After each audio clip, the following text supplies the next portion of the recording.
ياه الصيام كان صعب قوي النهارده، الحمد لله اليوم عدى على خير. صيام يا حاج؟ انت نايم طول اليوم ساعه على الفطار، عادش غير الفطرين اللي بيتكلموا.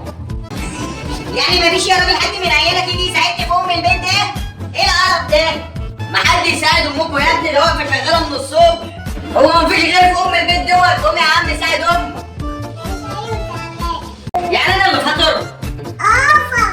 طب اسكت هتفضحني الله يخرب بيتك. انت بتقوم من الفطر يا مصطفى؟ هقوم حاضر.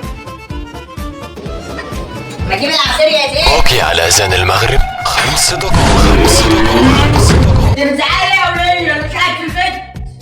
ولا كلمتك يا اخويا؟ انت العصبي في الصيام. عجبه فين يا وليه؟ ما انا هنا اهو، انتوا مجانين. وبعدين فين مخلي للعلاج؟ مخلي ليه يا اخويا؟ بالك كتير اهوت ما انت ما قلتش. ما قلتش؟ هو لازم اقول؟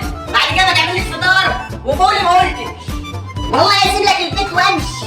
ما بداية انتوا كل يوم تفرقوا